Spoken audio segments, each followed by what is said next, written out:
verses 8 to 9. Ang sabi po sa English, finally, brethren, whatever things are true, whatever things are noble, whatever things are just, whatever things are pure, whatever things are lovely, whatever things are of good report, if there is any virtue and if there is anything praiseworthy, meditate on these things.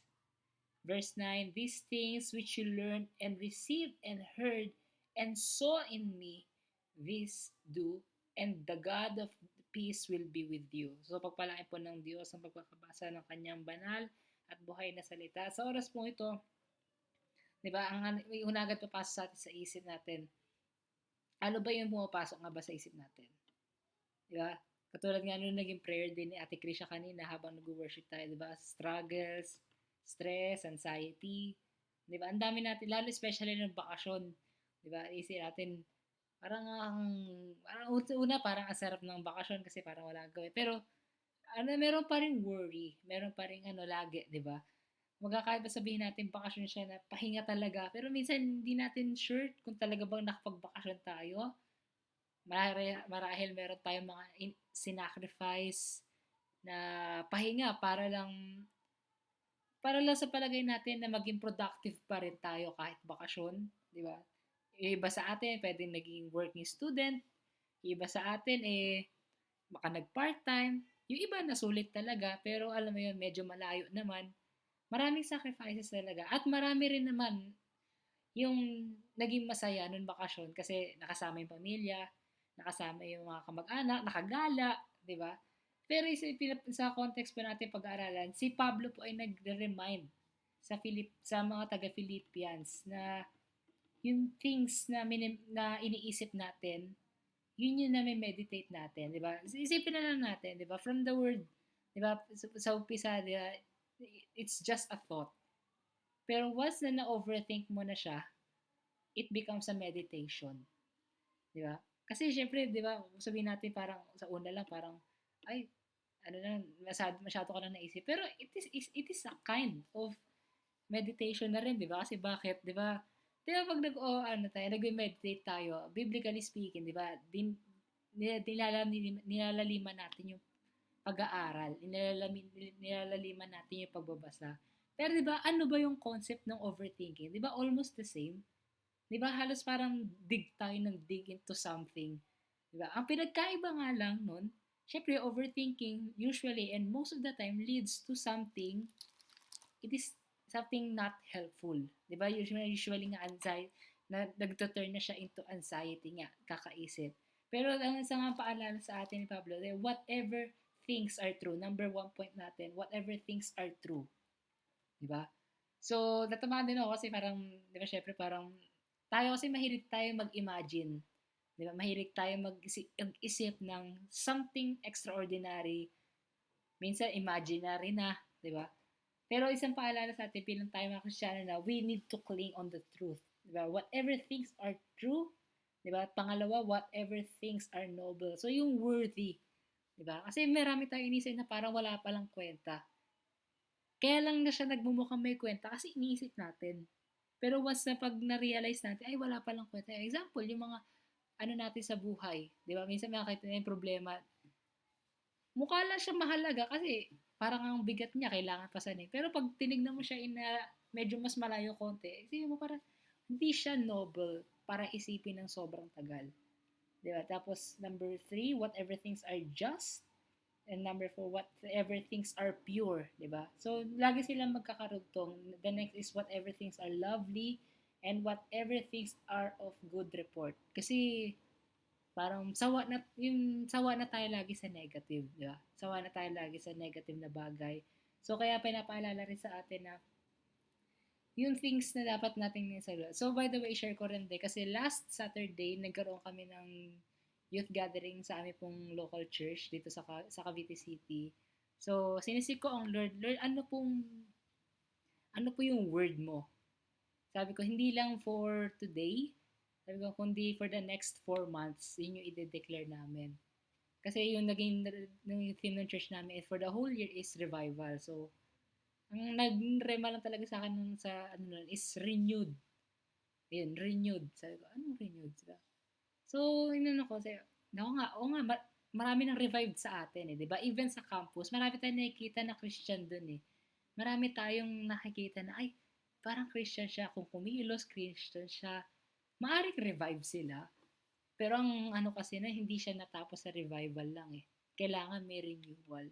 So, yun yung naging word sa atin, sa amin nung Lord nung ano, kung nung share ko sa mga kay KB na, ngayon, sa mga youth namin sa church na, ang word ng Lord today is, hindi lang today, for the next 4 months, ang i-declare natin is hindi lang tayo basta revived generation, especially sa mga kabataan, kundi renewed generation din tayo. Hindi lang tayo basta ni-revive ng Lord, binabago rin tayo ng Lord.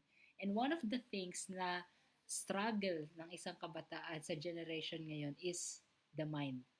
So, naging topic din po namin na is renewed generation, a renewed mind. So, in order para mag-iisa kang renewed generation, kailangan mayroon kang renewed mind. So, daanan ko lang po saglit sa Philippians chapter 3, verses 13 to 15. Actually, doon na sa 13, it's enough already. Sabi sa 13, brothers and sisters, I know that I have still a long way to go. But there is one thing I do. I forget what is in the past and try as hard as I can to reach the goal before me. So makita natin in-address ni Apostol Pablo na may past. And madalas most of the time, doon tayo nakakling, doon pa rin tayo naka-hold on doon sa past na yon. That's why hindi tayo makamove forward. Bakit hindi tayo nababago? Kasi doon pa rin tayo sa dati nating pagkatao. Oo, na-revive ka. Kumbaga sa ospital, nabuhay ka, pero parang walang pagbabago na naranasan sa'yo. So, nung habang pinagbubulan na, meron lang 3 Fs na iniwan ng Lord nung araw na yon. So, dadaanan ko lang din. So, number 1 F para maging isang renewed mind ka. Number 1 na F is forget which are things of the past. So, including din past relationships, failures, mistakes, sin, hatred. Sabi nga doon sa Philippians 3:13. Then, pangalawang F is focus on the purpose of our lives. Ayan. And then, kasi doon sa verse 14, sinabi ni Pablo doon, tulad ng isang manlalaro, nagpapatuloy ako hanggang makamtan ko ang gantimpala na walang iba kundi ang pagkatawag ng Panginoon. Ayan. So, after we forget, we now focus on the Lord. Magpo-focus na tayo sa Lord. Then last is forward in faith. Pangatlong F natin is forward in faith. So, since nakafocus ka na, imposible na yung wala kang courage na para mag-move forward. So, as we conclude, ito ulit yung tatlong F's to be renewed. To have a renewed mind. Number 1 is forget which are things of the past. Pangalawang F, focus on the purpose of our lives. And pangatlo is forward in faith. So, I hope po itong mensahe ng Lord sa ating ngayong gabi ay bagamat maikli, ay naging encouragement, ay naging paalala rin sa bawat isa sa atin. So, praise God po. Sige po, pwede po bigyan natin ng virtual clap ang Panginoon kung nasaan man tayong lugar, kung saan man tayo nakahiga man o nakaupo.